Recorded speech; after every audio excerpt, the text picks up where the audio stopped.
Market में वैसे भी इस समय तेज़ी, आप देखिए मार्केट जो सबसे बड़े आई वुड से व्हील्स हैं इस समय इस तेज़ी के, जिस पर बातचीत हुई हमारी उनसे, तो एक तो है आपका लिक्विडिटी का व्हील जो कि चल रहा है, because I mean ongoing basis पर अगर आप देखें तो वो चल रहा है। लेकिन दूसरा जो है इसका अहम हिस्सा वो है अर्निंग साइकिल में रिवाइवल, और वो उन्होंने भी यही कहा कि Q4 के भी जो नंबर्स आए हैं ना, उसमें बारिंग फ्यू बैड नंबर्स, ओवरऑल अगर आप देखें तो वो ट्रैजेक्टरी अच्छी है, मतलब वो विजिबिलिटी दिखती है आपको कि अभी नहीं तो 2 क्वार्टर के बाद, but your earnings will try and catch up with the valuations, मतलब वो ग्रोथ देखने को मिलेगा। तो मार्केट ऑब्वियसली प्रीमियम देता ही है फॉर फ्यूचर ग्रोथ जो होती है उसको। इनडायरेक्टली ऐसा समझे कि 10,000 हो जाएगा, उनकी लैंग्वेज में ऐसा समझ में आ रहा है। वो लेवल्स की बात तो करते नहीं है, पर हाँ ये सेफली माना जा सकता है कि markets will go higher from here. ठीक है, यहाँ से और भी चल सकता है बाजार, ये हमको मनीष चौहानी की पूरी बातचीत से समझ में आया। खैर बाजार अभी भी है 9500 के ऊपर है, तो 10,000 का लेवल ज़्यादा दूर भी नहीं है और बहुत समय हमारे पास है। एक दो स्टॉक आप देखिए एक तो एडलवाइस रिजल्ट्स के बाद ये इस समय करीब 6% नीचे है। दूसरा बजाज फाइनेंस को देखिए, अब ये फिसलते फिसलते 3% नीचे चला गया है। तो क्या फाइन प्रिंट में मैनेजमेंट ने कुछ कहा है वो देखना होगा, लेकिन हाँ ये इस समय तो करीब 2.25% नीचे है। एंड सिमिलरली यील्ड वाइज भी देखिए नंबर्स के बाद करीब 7% नीचे है इस समय। दोनों शेयर टूट रहे हैं। ब्रजेश जरा बताइए इन दोनों का बेस कहाँ पर है? बजाज फाइनेंस का तो ऑलरेडी आप बता ही चुके हैं, एडवाइस का बताइए आप। देखिए अगर हम एडवाइस के अगर हम चार्ट को देखते हैं तो जिस हिसाब से मोमेंट पकड़ा था लगभग 160 के आसपास से, और फिर then it went all the way to the high of somewhere around 190 from there it had fallen down, और with the negative divergence indicator में लग रहे हैं, तो वो तो यही इंडिकेट करते हैं कि थोड़ा और अभी डाउन साइड बाकी है। 170 172 का एक पहला सपोर्ट रहेगा, और जो स्ट्रॉन्ग सपोर्ट रहेगा वो 160 का रहेगा। तो ये बुल के इंटेक में जब तक रहेगा कि जब तक 160 ब्रेक नहीं करता है। तो अगर किसी को डाई हार्टेड बाइंग करनी है इसमें तो 160 का स्टॉप लॉस लगाएं, 170 के आसपास आता है तो बाइंग कर सकते हैं, and then again look for the target of 190। ठीक है, थोड़ा और गिरावट आ जाए तभी बाय कीजिएगा। अभी अब बिल्कुल बॉटम फिशिंग अभी नहीं करनी है, भले 5-5.5% नीचे, अभी रुक जाइएगा ज़रूर। आगे बढ़ते हैं, फाइनल बेट देखते हैं।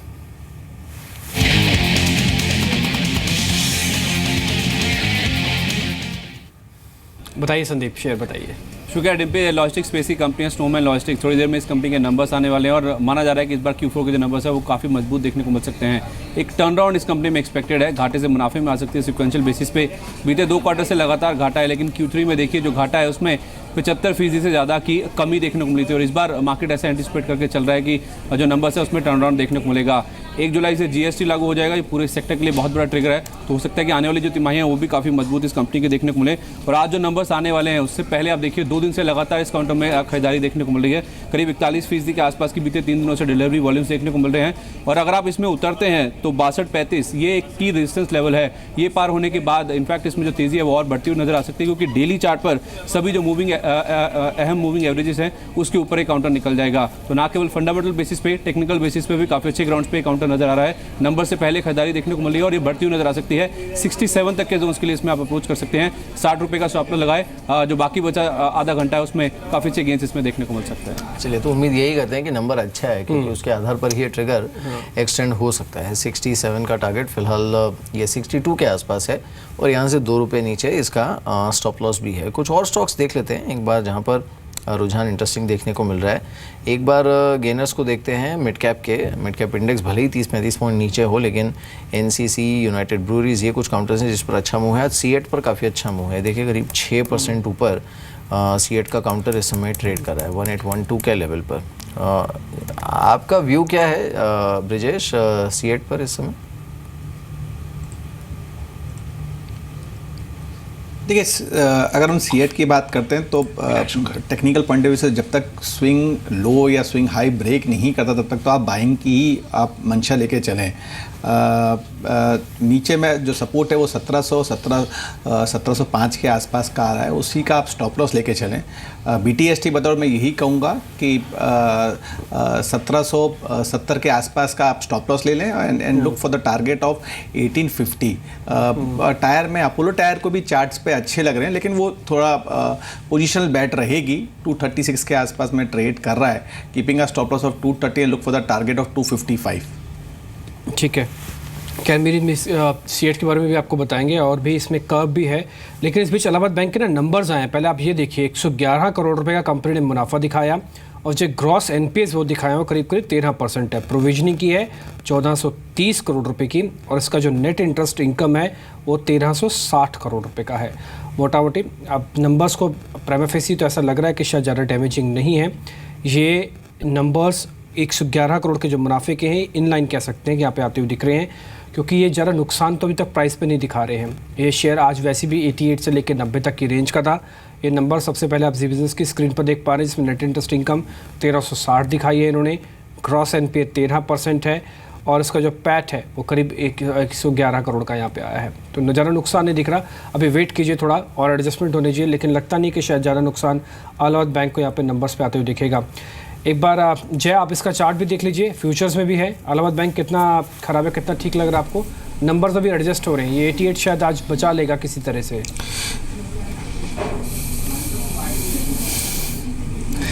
आई think see overall Dimpy Allahabad bank positionally तो काफ़ी अच्छा स्टॉक है। मैं ये कहना चाहूँगा आपको कि जो हिसाब से ये स्टॉक में प्रीवियस जो राइज था 40 से लेके till the levels of around 86 88 levels, जो पहले प्रीवियस पीक तकरीबन यही लेवल्स के आसपास था, वो एक इम्पल्सिव मूव था। That is a 5 wave rising structure, post which हमने एक करेक्शन देखा, एक क्लियरली 3 वेव डिक्लाइनिंग स्ट्रक्चर देखा और वो लेवल्स निकल चुके हैं। तो मेरा ये मानना है कि पोजिशनली पोर्टफोलियो वाइज अगर ये स्टॉक लेके रखना है तो अच्छा ही, अगर डिप मिल रही है तो I think it's an opportunity, अगर पहले कोई इन्वेस्ट कर चुका है तो। ट्रेडर्स के लिए मैं कहूँगा डिम्पी के सी ओवरऑल इसका एक shooting star kind of candlestick pattern form हुई थी 92 के आसपास। तो आई थिंक जब तक वो 92 के लेवल्स निकलते नहीं हैं, इलाहाबाद बैंक को कंसोलिडेट कर सकता है within range of 92 to on the lower side. उसकी एवरेजेस जो आ रही है डोज कम्स टू अराउंड 84, तो 84 से 92 की एक रेंज है एज ऑफ नाउ। तो ट्रेडर्स के लिए कुछ इतना खास नहीं है, बट इन्वेस्टर्स आई थिंक ये डिप में अगर बाय करना चाहते हो तो they can definitely do it. ठीक है, किसी भी डिप में आप बाय कर सकते हैं इलाहाबाद बैंक को। ये इन्वेस्टर्स के लिए, ट्रेडर्स के लिए मूव थोड़ा रिस्ट्रिक्टेड है 88 से लेकर 92 तक का, अभी 88 के आसपास ही चल रहा है। वैसे सिक्वेंशियल बेसिस पर कंपनी घाटे से मुनाफे में लौट आई है। पिछली बार इसका घाटा था, इस बार इसका मुनाफा है, थोड़ा ग्रॉस एनपीए बढ़ा है, ये शेयर को भी थोड़ा चलने नहीं दे रहा है। तो 88 का लेवल है, अभी थोड़ा वेट करें, कोई भी पोजीशन ना लें, ये यहाँ पे समझ में अब तक हमको आ रहा है। चलते आगे बढ़ते हैं, कुछ एक और शेयर्स भी देख लेते हैं। एक पहले बीटीएसटी कॉल्स देखते हैं, उसके बाद कुछ एक और शेयर्स पे चर्चा करेंगे। बीटीएसटी कॉल्स बताने के लिए हमारे साथ साक्षी जुड़ी है। बताएं साक्षी। शुक्रिया डिम्पी। शुरुआत करेंगे रुचित जैन की कॉल्स के साथ। सबसे पहली पिक इनकी बीटीएसटी ट्रेड में एमएनएम है, यानी कि महिंद्रा एंड महिंद्रा, जहां पर 1410 के टारगेट्स के लिए खरीदारी रेकमेंड की है। स्टॉप लॉस हमें 1350 के लेवल्स पर लगाना होगा। एलएनटी पर भी ये बुलिश नजर आ रहे हैं और खरीदारी के लिए 1795 के अपवर्ड टारगेट्स इन्होंने रेकमेंड किए। नीचे में हम सपोर्ट 1730 के लेवल्स पर ले सकते हैं। राजेश सतपुते से हमने बातचीत की और इनकी तरफ से जो पहली बीटीएसटी पिक निकल के आई वो टाटा मोटर्स डीवीआर की है। 278 के ऊपर में टारगेट्स देखते हैं और नीचे में हमें सपोर्ट 267 पर बरकरार रखना है। जस्ट डायल भी इनकी अगली पिक है, जहां पर खरीदारी रेकमेंड कर रहे हैं 555 के टारगेट्स के लिए। स्टॉप लॉस हमें 506 के लेवल पर लगाना होगा। पुष्कराज कनितकर की तरफ से भी ये पहली पिक आई है, वो इंडिया बुल्स हाउसिंग फाइनेंस पर है, जहां पर ये खरीदारी की सलाह दे रहे हैं 1110 के लेवल्स के लिए। 1055 का स्टॉप लॉस हमें यहाँ पर मेंटेन करना पड़ेगा। इकलौती जो एसटीबीटी ट्रेड रिकमेंडेशन है वो भी पुष्कराज की तरफ से आई है। फोर्टिस हेल्थ केयर पर ये बिकवाली की सलाह दे रहे हैं। 195 के नीचे की और टारगेट्स देखते हैं, ऊपर में हमें सपोर्ट 212 के लेवल्स पर लेना है। जी चलिए, तो ये कुछ कॉल्स हैं जिस पर आप नज़र रख सकते हैं। आप कोई स्टॉक इसमें ऐड करना चाहेंगे क्या जय? श्योर, मीर ओएनजीसी जो मुझे ऐसा लग रहा है कि आज के ट्रेडिंग सेशन में थोड़ा फ्लैट ट्रेड कर रहा है, बट जो एक रेंज जो जैसे मैंने बताया कि एक रेंज में ट्रेड कर रहा है, नीचे की तरफ 183 है, 187 है ऑन दी अपसाइड। तो आई थिंक स्टॉप लॉस कुछ ज़्यादा नहीं है मेरे, 1% will be the stop loss approximately. And ऊपर की तरफ मुझे ऐसा लग रहा है जैसे 187 निकलता है तो 92 93 के लेवल्स दिखा सकता है। तो this is one stock which I would like to add. और जैसे मैंने अभी डिम्पी के साथ कुछ समय पहले हम लोगों ने डिस्कस किया था, कभी अराउंड 196.50 के आसपास डीसीबी बैंक ट्रेड कर रहा था। तो आई थिंक यहाँ पे मोमेंटम बहुत स्ट्रॉन्ग है और एक अच्छा ब्रेकआउट देखने मिला है, तो ये भी लेके जा सकते हैं। सुनील, आज ना एक कैबिनेट का फैसला हुआ जिसमें कोल लिंकेज को लेकर मंजूरी मिल गई है। जो नियमों में बदलाव किया गया उसके तहत ये है कि एक तो ऑक्शन होगा और दूसरा ऑक्शन में जो स्टेट पीएसयूज हैं उनको ज़्यादा प्रेफरेंस दी जाएगी, उनको कोला। वैसे भी सरकार 2019 तक तो इम्पोर्टेड कोल ख़त्म ही करना चाहती पावर कंपनीज़ के लिए। ये तो कुल मिला के गवर्नमेंट की योजना है। अब इन सारी पॉलिसीज़ जो चेंजेस हो रहे हैं, क्योंकि आप फंड से बिलोंग करते हैं, मैं इसलिए पूछ रहा था कि क्या कुछ पावर कंपनीज़ को भी आप री रेट कर देंगे जब इस तरह के पॉलिसी बेस्ड फैसले आते हैं? जिसमें पॉलिसी की पूरी पॉलिसी बदली जा रही है? देखिए, ऐसी पॉलिसी से पावर सप्लाई इंक्रीज होगी तो पावर कंपनीज का छोड़िए हालत, ये पावर यूजर्स के लिए बहुत बढ़िया चीज़ होगी, क्योंकि आज बहुत साल के बाद एक कंट्री एक पावर सरप्लस सिचुएशन में आके तो आने वाले 3-4 साल में जो इंफ्रास्ट्रक्चर डेवलपमेंट के लिए पावर की रिक्वायर्ड होगी उसमें कुछ कमी नहीं पड़ेगी। तो ये overall economic development, infrastructure driven economic development के बहुत पॉजिटिव मूव है। हम इस हिसाब से देखते हैं इसको। तो पावर यूटिलिटीज़ में हम बहुत ओवरवेट है, मगर ओवरऑल पावर कंपनीज में देखिए ये है कि अभी एक्सेस सप्लाई है देश में पावर का, तो उसका इस्तेमाल जिसको हो रहा है उसका बहुत लाभ होगा अभी आने वाले दिनों में।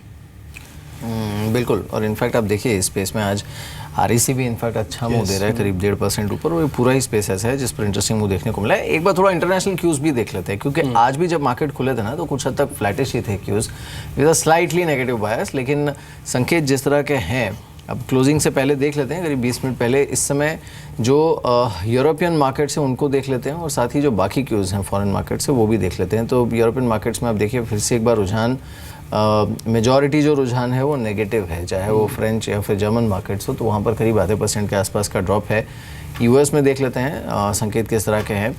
US में डाउ और नैस्डैक दोनों ही फ्यूचर्स इस समय करीब आधे % की गिरावट के साथ ट्रेड कर रहे हैं। वैसे भी जय, अगर आप इन लेवल्स के आसपास देखें तो 9550 देन 9600 अभी डेफिनेटली रडार पर तो है, लेकिन यहाँ पर रेजिस्टेंस भी अच्छा खासा है।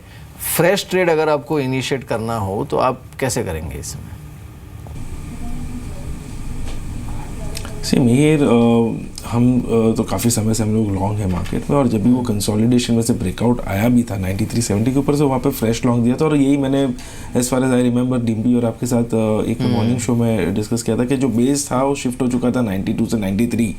अब मेरा ये मानना है कि वही बेस मिहिर 93 से 94 पे शिफ्ट हो चुका है। आप देखेंगे क्लियरली हाईएस्ट पुट हुआ है वहीं पर देखने मिल रहा है। इनफैक्ट जहाँ पे हमें काफ़ी राइटिंग देखने मिली थी 9500 के कॉल ऑप्शन में, वहाँ पे ओपन इंटरेस्ट शेड हुआ है कल के ट्रेडिंग सेशन में, इवन आज के ट्रेडिंग सेशन में भी अगर आप देखें। So I think 9500 short term traders के लिए तो इमीडिएट एक सपोर्ट है। उसके नीचे आई थिंक अगर क्लोज होता है तो घबराना चाहिए, बट पोजिशनल ट्रेडर्स के लिए तो आई थिंक 9450 से लेकर 9400 जब तक ये लेवल्स ब्रेक नहीं होते ये सीरीज़ में, तो मेरा ये मानना है कि 9500 के हिसाब से जो हिसाब से ऊपर सस्टेन कर रहा है ना, आज दूसरा दिन है, मेरे 9550 एक शॉर्ट टर्म रेजिस्टेंस अगर है भी तो माइनर है।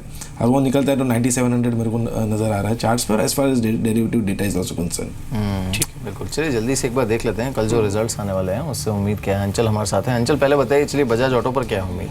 शुक्रिया मीर। बजाज ऑटो के केस पे फ्लैटिश टू नेगेटिव नंबर्स की उम्मीद की जा रही है। वॉल्यूम फ्रंट पे भी देखिए तो 10% की गिरावट का अनुमान है, और कहीं ना कहीं क्योंकि ग्रामीण डिमांड गिर रही है तो उसका इम्पैक्ट सीधा कंपनी के सेल्स पे आता हुआ दिखेगा।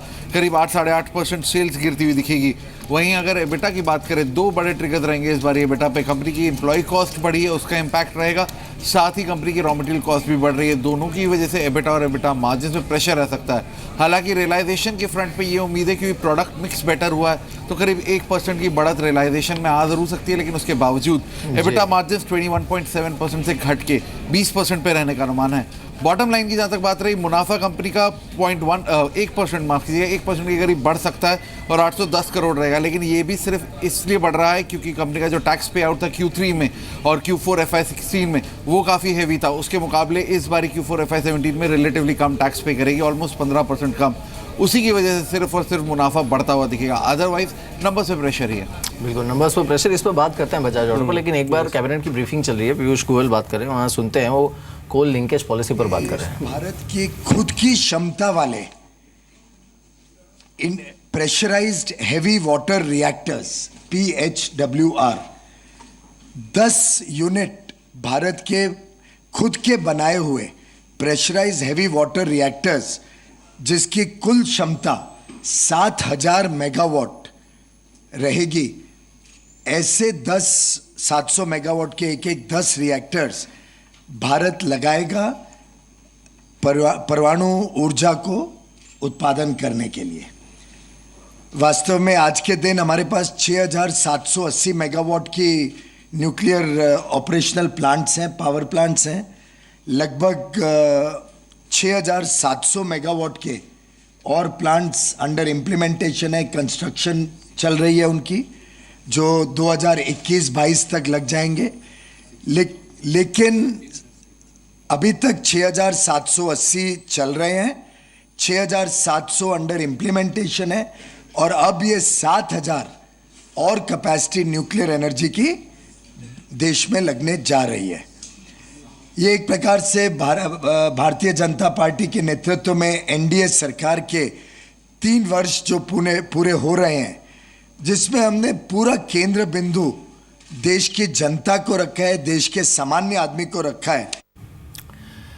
तो ये थे पीयूष गोयल कैबिनेट के फैसलों के बारे में बात करते हुए, और साथ ही जो 10 मेगा न्यूक्लियर पावर प्लांट्स लगने वाले हैं उसकी जानकारी दे रहे थे। लेकिन इस बीच निफ्टी नए हाई पर है। हम ब्रेक पर कैबिनेट की पीसी में जाने से पहले बात कर रहे थे बजाज ऑटो के नंबर्स पर। बजाज ऑटो आपको इस समय कैसा लग रहा है ब्रिजेश?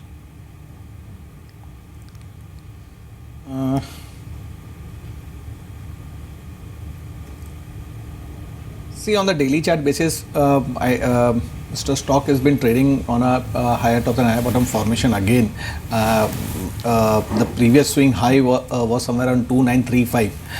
तो उसी का हम स्टॉप लॉस लेके चलेंगे, और मेरा मानना है कि 3130 से 3140 का एक रेजिस्टेंस जोन रहेगा, जो कि मुझे लगता है कि आसानी से क्रॉस हो जाएगा आने वाले दिनों में। और the next level to watch भी 3300 रुपया। ठीक है, नया लेवल 3300 का है, वैसे एक रेजिस्टेंस है 3150 का। ये दोनों चीज़ समझ में आई होंगी, नंबर्स आपके सामने हैं। लेकिन अब बैंक ऑफ बड़ौदा के भी नंबर्स देख लेते हैं। अंचल बताएं कैसे रहेंगे उसके numbers? Dimpy, bank of Baroda के केस में पूरा दारोमदार इस बारी प्रोविजनिंग पे रहेगा, और अनुमान ये कह रहा है कि कंपनी के नंबर्स, बैंक के नंबर्स घाटे से मुनाफे में आती हुई दिखेगी। क्यों? क्योंकि वाई बेसिस पे एक भारी डिप आता हुआ दिखेगा प्रोविजनिंग में। देखिए, एनआई के फ्रंट पे फ्लैट नंबर्स की उम्मीद है, 0.3% महज एनआई बढ़ने का अनुमान है। लोन बुक में सुस्ती रहेगी, 7.5% गिरावट का अनुमान लगाया जा रहा है। वहीं डिपॉजिट्स 6% महज बढ़ने का अनुमान लगाया जा रहा है। एनआईएस में थोड़ी इंप्रूवमेंट हो सकती है, लेकिन हाँ, जैसा कि कहा था, प्रोविजनिंग के आंकड़े पे नजर रखिएगा। अगर वाई बेसिस पे कंपेयर करें तो इस बार बैंक की प्रोविजनिंग ऑलमोस्ट 77% घटती हुई दिखेगी। क्वार्टर ऑन क्वार्टर बेसिस पे भी 23% के करीब की कटौती की उम्मीद की जा रही है प्रोविजनिंग में। और अगर ऐसा होता है तो कंपनी नेट प्रॉफिट पोस्ट करती हुई दिखेगी करीब 470 करोड़ का, 3230 करोड़ के घाटे के मुकाबले। इंटरेस्टिंग चीज़ रहेगी कि किस तरह से कंपनी या बैंक अपने आप को प्रोविजन करता है, और साथ ही साथ एसेट क्वालिटी फ्रंट पे क्या कदम उठाए जाते हैं। अनुमान ये कह रहा है कि बैंक के क्रॉस एनपीएस 11.4% से बढ़कर 11.6% रह सकते हैं। बढ़ रहे हैं, लेकिन मैं फिर भी कहूँगा उतना ज़्यादा बड़ा जंप नहीं है, तो एक अच्छे ही नोट पर हैं। बट हाँ, प्रोविजनिंग का आंकड़ा इस बार बैंक ऑफ बड़ौदा के नंबर्स डिफाइन करेगा। बिल्कुल। चलिए, तो बैंक ऑफ बड़ौदा पर देखना होगा क्या होता है। लेकिन ओवरऑल बीएसयू बैंकिंग स्पेस पर सुनील, आपका व्यू क्या है? क्योंकि कल बैंक ऑफ बड़ौदा के नंबर्स हैं, परसों एसबीआई के नंबर्स आएंगे, तो ये स्पेस ऐसा है जो कि रडार पर रहेगा। देखिए, मैंने पहले कहा कि हमारा जो अभी लॉन्ग टर्म व्यू जो है, यानी कॉन्ट्रा व्यू जो बनता है वो कॉर्पोरेट बैंक्स में, जिसमें पीएसयू बैंक्स का बहुत बड़ा एक हिस्सा है। तो लॉन्ग टर्म व्यू में हम ज़रूर गुड क्वालिटी पीएसयू बैंक्स को खरीदते आ रहे हैं और खरीदते रहेंगे, क्योंकि आज के दिन में ये एक एनपीए का ओवर रैंक के कारण उनके वैल्यूएशंस दबे हुए हैं। तो हमारे लिए गुड क्वालिटी, अच्छा, इस पीएसयू बैंक्स में ऐसा है कि अभी जो लिक्विडिटी की हवा चल रही है उसके कारण सभी स्टॉक्स ऊपर चढ़ेंगे, मगर लॉन्ग टर्म प्ले में आप देखेंगे पीएसयू बैंक्स में अच्छे क्वालिटी बैंक्स को चुन के अगर हम 3-4 साल के लिए रखेंगे तो मैक्सिमम वेल्थ क्रिएशन उसी सेक्टर में बनेगी। तो हम अपने ओवरऑल पोर्टफोलियोज में करीब 20% के जो कॉन्ट्रा का व्यू ले रहे हैं उसमें ये लेंगे, और हमारी फाइनेंशियल सर्विसेज सेक्टर फंड है उसमें हम ज़्यादा एलोकेशंस वहाँ पे लेंगे गुड क्वालिटी पीएसयू बैंक्स की। बिल्कुल। इनफैक्ट आज सुबह जब मनीष चौहानी से हमारी बात हो रही थी, उन्होंने बड़ा इंटरेस्टिंग पॉइंट कहा कि अब देखिए, अभी फ़िलहाल क्या है, जो मार्केट शेयर है बैंकिंग स्पेस में 25% प्राइवेट बैंक के पास है, और 75% जो मार्केट शेयर है वो पीएसयू के पास है। लेकिन आने वाले 3-4 सालों में ये ही वॉज ऑफ ओपिनियन कि ये फ्लिप हो जाएगा, यानी ज़्यादातर जो मार्केट शेयर है वो चले जाएगा प्राइवेट बैंक्स के पास, और पीएसयूज़ के पास वो घटेगा। तो फिर with in PSU banking universe आप देखेंगे ना, वो डिफ्रेंसिएशन बढ़ जाएगा। तो जो अच्छे बैंक्स हैं, क्वालिटी बैंक्स हैं, जैसे सुनील इंडिकेट कर रहे हैं, उन्हें ज़्यादा प्रीमियम मिलेगा। बाकी बैंक्स जो हैं they will fall out of race धीरे धीरे। क्या बिल्कुल, इस पर सीएट का आप देखिए नंबर्स और तेज़ी से हो रहे हैं, क्योंकि फ्यूचर्स में तो शॉर्ट आप करेंगे ही नहीं, आपको सिर्फ लेना है, आपको कैश में ही लेना है। कैश में शॉर्ट करेंगे तो इंट्राडे ही कर सकते हैं, इस तरह की गुंजाइश भी नहीं है, इसलिए आपको सीएट ज़्यादा तेज़ चलता हुआ दिख रहा है। एक और शेयर भी आप देखिए, वो है MRPL, ये आज फिर से चलने लगा है। अदानी ट्रांस के अंदर एक अच्छी बढ़त देखने को मिल रही है। आप ब्रिजेश जरा जल्दी जल्दी चार्ट देखिएगा आप। अदानी ट्रांस, क्या BTST करके जाएँ इसको? देखिए अदानी ट्रांसमिशन की अगर हम बात करते हैं तो आज के सत्र में भी उसने एक 52 वीक टॉप 104 का उसी के आसपास में ट्रेड कर रहा है। 99 का अच्छा सपोर्ट है पोजिशनल बेसिस पे। BTST करना है तो 100 रुपये 50 पैसे का आप स्टॉप लॉस ले सकते हैं। Look for the target of 105 and 107 out level. ठीक है, इसके अलावा कई शेयर्स हम और भी डिस्कस करेंगे, लेकिन आपको वैसे बता दें कल आप 12 बजे जी बिजनेस की स्क्रीन के साथ जरूर जुड़िएगा, क्योंकि वल्लभ बंसाली हमारे साथ होंगे, उनसे हम बातचीत करेंगे। आज हमने मनीष सुखानी से बातचीत की थी, क्योंकि इस समय बाजार का दायरा ही ऐसा है कि इस समय आपको एक बिग वॉइसेस भी आपको ज़रूरत होगी कि आपको इस समय क्या करना चाहिए, एक लॉन्ग टर्म व्यू भी आपको चाहिए होगा। तो वल्लभ जी से हम ये पूछेंगे कि ओवरऑल बाजार उनको इस समय कैसा दिख रहा है और कौन सा सेगमेंट है जिस पर हम बातचीत करेंगे। इसके अलावा कुछ और दिग्गज भी होंगे कल दिन भर हमारे साथ, जिनमें अमीशा वोरा से हम बातचीत करेंगे, साथ ही साथ देवेंद्र चौकसी से भी बातचीत करेंगे, और साथ ही TS हरिहर भी हमारे साथ अमूमन जुड़ते हैं, उनसे भी हमें पूछेंगे कि इस समय बाजार के अंदर करना क्या है। इसके अलावा आप कुछ एक और शेयर्स देखिए जहाँ पे एक अच्छी मजबूती देखने को मिल रही है, उसमें कोरोमंडल इंटरनेशनल है। इस पे आपकी रिकमेंडेशन क्या है? अभी इसको प्लस करें क्या? 415 का है, ऑलरेडी काफ़ी चल चुका है। डिम्पी वेल मैं कहना चाहूँगा कि हमारा ऑलरेडी ट्रेडिंग रिकमेंडेशन था इस पे कोरोमंडल पर। हमने आज ही सलाह दी हमारे क्लाइंट्स को इसमें से प्रॉफिट बुक करने की, बिकॉज हमें लग रहा है कि कहीं शॉर्ट टर्म एक अच्छा मूव देखने मिल चुका है। सो मैं तो ये रिकमेंड करूँगा कि हमने यहाँ पे भी जो रिकमेंडेशन दिया है वही दूंगा कि short term point of view तो यहाँ पे एक प्रॉफिट बुक कर लेना चाहिए एक दफ़े। अगर नीचे फिर से मिलता है तो definitely one can eye on buying it again, but as of now तो थोड़ा बहुत स्ट्रेच हो चुका है मोमेंटम। इस बीच चलिए एक बार HUL को देख लेते हैं। HUL ऑलमोस्ट 1% ऊपर, नतीजे आने ही वाले हैं, लेकिन उससे पहले आप देखिए करीब 1% ऊपर 1010 पर। आज 2-3 बिग बॉयज़ ऐसे हैं जिस पर देखिए बहुत अच्छा ट्रैक्शन है। ICICI बैंक 2.5% ऊपर 310 के लेवल पर ट्रेड कर रहा है, और एक हैवी वेट टाटा मोटर्स 1.5% ऊपर है। एशियन पेंट्स 1.25% ऊपर है, TCS 1%, HUL 1%, L&T 1%, Mahindra and Mahindra करीब 1% ऊपर ट्रेड करना। Obviously you can't forget Tata steel जो कि आज का टॉप गेनर है, 8.25% ऊपर यह है। भारतीय इंफ्राटेल और एक काउंटर है जो कि करीब 3.5% है। इंडिया बुल्स हाउसिंग फाइनेंस है जो कि करीब 3%। अब ये जो मोमेंटम है ना, इसमें देखिए पार्टिसिपेशन आप देखिए अक्रॉस द बोर्ड। मैं सिर्फ निफ्टी स्टॉक्स की बात कर रहा हूँ, लेकिन उसमें भी आप देखिए कि ऑलमोस्ट सारे ही वर्टिकल्स हैं। आप मेटल्स को देखिए, ऑटो को देखिए, हाउसिंग फाइनेंस या NBFCs को देखिए, बैंकिंग को देखिए, IT को देखिए, सबकी तरफ से बहुत अच्छा पार्टिसिपेशन देखने को मिला है। वॉल्यूम्स आज के देखने होंगे कैसे रहते हैं मार्केट के, बट हाँ इस समय तो एटलीस्ट ये रुझान अच्छा है। ये जो एशियन पेंट्स या फिर इस तरह के पेंट इंडस्ट्री रिलेटेड स्टॉक्स हैं, इस पर सुनील आपका व्यू क्या है इस समय इन टर्म्स ऑफ वैल्यूएशन? देखिए वैल्यूएशंस थोड़ी बड़ी लग रही हैं, मगर मेरे ख्याल में जो डिमांड है, जो भी देखो लो कॉस्ट हाउसिंग की जो प्रमोशन गवर्नमेंट कर रही है, तो ऑटोमेटिक हर घर में जो बनता है तो पेंट का तो ज़रूरत ही पड़ता है।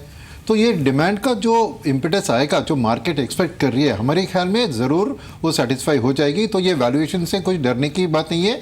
मानते हैं कि ये वैल्यू पिक नहीं है, मगर एक ग्रोथ गार्प जो हम देखते हैं, growth related to the price, right तो उस हिसाब से हमारे ख्याल में ये हाउसिंग रिलेटेड जो सेक्टर्स है, एंसिलरी टू हाउसिंग, जैसे सीमेंट, स्टील और पेंट्स, ऐसे जो है उसमें ज़रूर आप टॉप लाइन ग्रोथ बढ़िया देख सकेंगे आने वाले क्वार्टर्स में। बिल्कुल। इस बीच अब डिम्पी 3 स्टॉक्स इस पर आपको नज़र रखनी चाहिए, और इनफैक्ट आप उस पर डेरिवेटिव्स का डेटा भी देख सकते हैं। एक तो देखिए HUL, दूसरा ITC और तीसरा रिलायंस। अब कहानी तीनों की अलग अलग है। रिलायंस अच्छा खासा कंसोलिडेट हुआ है, ITC एंड इनफैक्ट चौथा ICICI बैंक आज जिस तरह का मूव इसने दिया है। अब इसमें इस समय आपको डेरिवेटिव्स का डेटा क्या कह रहा है, ज़्यादा लाइक्लीहुड किसके आउट परफॉर्म करने का है? देख ले, ज़्यादा लाइक्लीहुड इस समय HUL का है, क्योंकि इसके पास अच्छा बेस है, इसका नंबर्स का भी बेस अच्छा है, और आज ये आप नंबर्स वाले दिन भी टूट नहीं रहा, जबकि ये अनुमान था कि शायद थोड़ा अपने डी ग्रोथ दिखाएगा। इसके पास फ्रेश लॉन्ग बिल्डअप इसके ट्रेड में बनता हुआ दिख रहा है। जिस ICICI बैंक दूसरा शेयर अभी आप बता रहे हैं कन्विक्शन के हिसाब से, अब जिसका देखिए OI करीब 5% का है। अब दूसरा बता रहे थे ICICI बैंक, मेरी इसका कन्विक्शन इतना स्ट्रांग था कि हमने 303 पे खड़े होकर 310 की कॉल प्लस करवाई आशुमदान से और इसका 2500 का लॉट है। 5000 रुपये का बेनिफिट ऑलरेडी हुआ है क्योंकि अब इसकी जो 310 की स्ट्राइक की कॉल है उसके अंदर खरीदारी आना शुरू हुई है। ये एक स्लो मूवर रहेगा, ये के लिए इन्वेस्टर्स का कॉल है। और तीसरा आपने पूछा था रिलायंस इंडस्ट्रीज़। देखिए रिलायंस इंडस्ट्रीज इस समय नो वे ट्रेड के अंदर है, एक्चुअली थोड़ा और अभी समय देना चाहता है, ये अभी और पकाना चाहता है, इसलिए देखेंगे 1350 के आसपास ना F&O के अंदर जो एक्टिविटी है, ऑप्शंस की खासकर एक्टिविटी, वो थोड़ी सी लैक लस्टर हो गई है। जब बड़ा मूव आएगा तब तो ऑप्शंस में काम होता है। आप इसका ओपन इंटरेस्ट जो मैंने तीनों शेयर भी आपको सामने गिनवाए ना, उसमें से सबसे कम ओपन इंटरेस्ट इसी के साथ ही है और एक कमजोर भी है। ये लैक लस्टर ट्रेड है, अभी इसमें आपको मजा नहीं आएगा, ऑप्शंस आपके पुटे और कॉले गल जाएंगे। इसने अच्छा खासा मजा दे दिया एक्चुअली कह सकते हैं दे चुके हैं। लेकिन जय, आप आईसीआईसीआई बैंक को देखिए, अब क्लोजिंग आने वाली है वैसे 5-6 मिनट में ही, लेकिन आईसीआईसीआई बैंक ने वही किया जो रिलायंस कर रहा था ऑयल एंड गैस स्पेस में। इसने थकाया सबको, प्राइवेट बैंकिंग स्पेस में इसने इतना थकाया है इन्वेस्टर्स को। अब ICICI bank private banking space में वो कर सकता है क्या जो रिलायंस ने करके दिखाया ऑयल एंड गैस में? I would say the way it led. Definitely भी उम्मीद तो यही है। और जैसे डिम्पी ने भी जैसे करके कि 303 के आसपास उन्होंने रेकमेंड किया था ये बाय करना, आई थिंक मेरे साथ भी उनकी तभी कुछ डिस्कशन हुई थी। और एज अ डिस्क्लेमर मैं कहना चाहूँगा कि हमारी ऑलरेडी क्लाइंट्स को हमने रेकमेंड किया हुआ है 305 का call option and we are well in the money. और मुझे ऐसा लग रहा है कि यही सीरीज़ में, जैसे मैंने आई थिंक लास्ट टाइम भी बताया था कि 320 तक के लेवल्स हम एक्सपेक्ट कर रहे हैं आईसीआईसीआई बैंक के ये सीरीज़ में। सो अभी भी लगभग 3% ऑर्डर तक का मूव देखने मिल सकता है। तो आई थिंक अगर कोई बुलिश है तो रह सकता है शॉर्ट टर्म में। From this series point of view तो मैंने 320 बता दिया। अब जैसे मेरा आपका दूसरा सवाल था कि क्या ये रिलायंस हो सकता है, यू नो, तो आई थिंक येस, उम्मीद तो वही है। काफ़ी समय से अंडर परफॉर्म किया था ये स्टॉक ने, और जो हिसाब से उसके रिजल्ट्स के बाद पोस्ट इस रिजल्ट्स जो अनएक्सपेक्टेड मूव था जो मार्केट में, आई थिंक काफ़ी लोग ये एक्सपेक्ट नहीं कर रहे थे कि इस तरह का मूव देखने मिलेगा आईसीआईसीआई का पोस्ट रिजल्ट्स, क्योंकि काफ़ी नेगेटिविटी थी वो स्टॉक में। और उसके बाद जो परफॉर्मेंस एंड ब्रेकआउट दिखाया और उसके बाद सस्टेन भी कर रहा है, तो ऐसा नहीं है कि वो ब्रेकआउट देने के बाद फिर से फिसल गया है। तो इस sustaining and performance high tops and high bottom, तो यस आई थिंक ऊपर की जगह तो काफ़ी है एंड काफ़ी अपग्रेड्स भी देखने मिले। So I think yes this stock is likely to perform quite well going forward among the private sector banks. बिल्कुल मेरी इस बीच आप देखें ना, आईसीआईसीआई बैंक में एक और चीज़ नोटिस करने वाली, इसका जो रोल ओवर है ना, ये भी पॉजिटिव रोल ओवर है। आप मई और जून का कॉन्ट्रैक्ट दोनों का रिवर्जन देखेंगे ना, तो बिल्डअप आपको दिख रहा है जून के अंदर। ये सिर्फ शॉर्ट कवरिंग नहीं है, बल्कि तो फ्रेश लॉन्ग पोजीशंस ट्रांसफर हो रही है अगले महीने के अंदर भी। एक अच्छी पोजीशन यहाँ पे बनती हुई दिख रही है। 5% डुबाई के साथ आज भी है, ये मई कॉन्ट्रैक्ट है, और जून कॉन्ट्रैक्ट के अंदर भी अच्छी बिल्डअप आता हुआ दिख रहा है बाजार के अंदर। बिल्कुल देखिए 11 पॉइंट ऊपर निफ्टी 9522 के लेवल पर इस समय क्लोजिंग आने में करीब 4 मिनट का समय बाकी है। टाटा स्टील 8% ऊपर, भारतीय Infratel, Tata Motors, India bulls housing finance, ICICI bank, Tata power, I mean you name it, और जो मोमेंटम स्टॉक्स हैं उन सब पर अच्छा रुझान इस समय देखने को मिल रहा है। आज के जो लेगार्ड्स रहे हैं निफ्टी के लिए उनको देख लेते हैं एक बार। इसमें टेक महिंद्रा 3% नीचे, ICC, Bosch, yes bank, Adani port, IndusInd bank और अंबुजा सीमेंट्स, ये ऐसे काउंटर्स हैं जहां पर 1% से ज़्यादा की गिरावट देखने को मिली। लेकिन आज का दिन अगर किसी का नाम रहा है तो वो रहा है रिजल्ट्स के नाम, जहां पर हमने अच्छा खासा एक्शन आते देखा है। स्पेशली आप देखिए जैसे हमने टाटा स्टील पर देखा, या फिर जैसे हमने बजाज फाइनेंस पर देखा, जैसे हमने एडलवाइस पर देखा, यही सबसे बड़ा ट्रिगर है जो आज के लिए मार्केट में प्ले हुआ है। लेकिन जिसके नंबर्स आने हैं, खैर वो भी शेयर भी आपको दिखा देते हैं, वो HUL, जिसके अभी तक नंबर्स आए नहीं। हम एक्सपेक्ट कर रहे थे कि मार्केट आवर्स में आ जाएंगे, लेकिन अब बाजार बंद हो रहा है, तो आपको इसका जो असली मज़ा है वो कल ही देखने को मिलेगा। मुझे याद है पिछली बार जैसे बंद होने वाला था ना मार्केट, एग्जैक्टली उसी समय इनके नंबर्स आए थे। आज देखते हैं क्या होता है। हो सकता है वही ना हो जाए, 1-1.5 मिनट और इंतजार कर लीजिए, बने रहिए इसी के साथ। इसमें 0-0 भी दिखा देते हैं, यानी कि आज के शेयर चले कौन से। आज LT फूड्स अच्छा चल रहे हैं। ये जो आप चावल बेस्ड कंपनी है, इन सभी के अंदर अच्छा मूव देखने को मिल रहा है। कमोडिटी साइकिल वाली जो कंपनी, सभी के अंदर आप रबड़ उठाइए, शुगर उठाइए, चावल उठाइए, टी कंपनीज उठाइए, ये साइक्लिक जो मूव है वो अभी भी कंटिन्यू है। GMT ऑटो एंसिलरीज के अंदर 16% ऊपर। समित इंडस्ट्रीज आज का टुडे स्ट्रेट था, ये 16% ऊपर है। सुबह मैंने आपको बता दिया था। कोहिनूर फूड्स है, इसके अलावा इंडो सोलर के अंदर अमीर आज फिर से सर्किट लगा है, ये करीब 10% का है, क्योंकि 2 दिन 20% सर्किट लगने के बाद आज रिवाइज हुआ, तो आज 10 का सर्किट भी इसमें लग गया। लेकिन श्री सीमेंट, इसके नंबर्स ठीक नहीं थे, इस वजह से आज थोड़ा टूट गया। ये फ्यूचर्स में अभी है शेयर, तो इसमें शॉर्टिंग होना शुरू हो जाती है। JK पेपर्स ठीक ठाक आज क्लोज करके गया, इसके नंबर्स अच्छे आए थे, लेकिन थोड़ी प्रॉफिट बुकिंग इस शेयर के अंदर हमको आती हुई दिखी है। इसके अलावा टाटा स्टील, नो डाउट आज अच्छा प्ले मिला है। जिन्होंने ऑप्शन ली होगी 500 की स्ट्राइक की, उनको भी अच्छा कॉल मिल रहा है। शायद कल भी कंटिन्यू हो अर्ली आवर्स में, तो एक बार आप ध्यान रखिएगा टाटा स्टील पे। अगर आप ऑप्शन कैरी करके जा रहे हैं तो कल सुबह सुबह अगर आपको 12-13 रुपये मिल जाएं तो आप इसमें से बाहर भी आ सकते हैं। शोभा इंटरनेशनल आज अच्छी क्लोजिंग दे रहा है। धनलक्ष्मी बैंक के अंदर अच्छे नंबर्स आए थे, कंपनी मुनाफे में लौट आई है, तो काफ़ी अच्छा स्ट्रॉन्ग मूव देखने को मिला। भूषण स्टील लगातार चल रहा है, उत्तम गालवा के अंदर आज बढ़त और कल्याणी स्टील भी आज बढ़त ही दिखाते हुए दिख रहा है। इसके अलावा कुछ एक और शेयर जिसमें बैंकिंग में आप देखेंगे डीसीबी बैंक थोड़ी देर पहले 195 का था, अभी 197 पे आके क्लोज कर रहा है। ये 200 तक का टारगेट है। जय भी कह रहे हैं कि इसका स्ट्रक्चर ठीक है। साउथ इंडियन बैंक में एक बड़ी ब्लॉक डील हुई थी, उसके बाद से लगातार ये शेयर चल रहा है। इसके अलावा एक और शेयर देखिए जो आप नीचे आप देख पा रहे हैं लास्ट आवर बाइंग में, वो है C8। ये करीब अब 10% ऊपर बंद हुआ है और ये 6% ऊपर था। बिल्कुल मत छोड़िए इस शेयर को, ये तो F&O कर्व में है, इसके पीछे कुछ ना कुछ स्टोरी आपको ज़रूर निकल के आएगी। फिलहाल ये शेयर आज 10% ऊपर, कल भी 5%, 15% का मूव 2 दिन में कर्व के अंदर इसने दे दिया। MRF भी चला, आज करीब 3% ऊपर है। एग्री के कुछ एक शेयर्स दिखाइए, आज वहाँ पर भी हमको अच्छी खासी मजबूती आती हुई दिखी है। मार्केट के अंदर जो आज क्लोजिंग हुई है उसमें करीब 6 अंकों की बढ़त के साथ आज की क्लोजिंग है।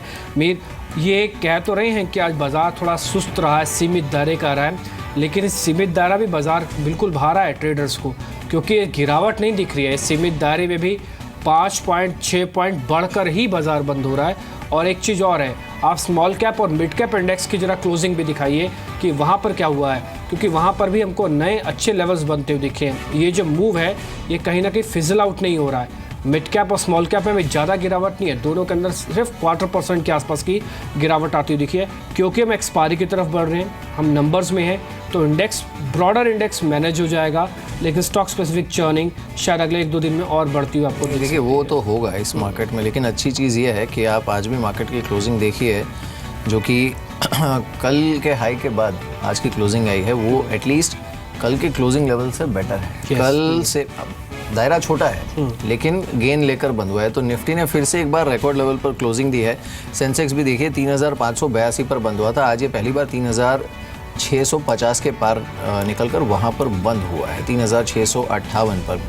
बस जो प्रॉब्लम है ना वो थोड़ी बहुत निफ्टी बैंक में है, क्योंकि इसका पैटर्न भी थोड़ा बहुत वैसा है कंफ्यूज सा, और इसकी क्लोजिंग भी कल के लेवल से नीचे है। इनफैक्ट आज जो एडजस्टेड क्लोजिंग आई है वो और बेहतर हुई है। तो निफ्टी एडजस्टेड क्लोजिंग में 9525 पर है, 9525 पर।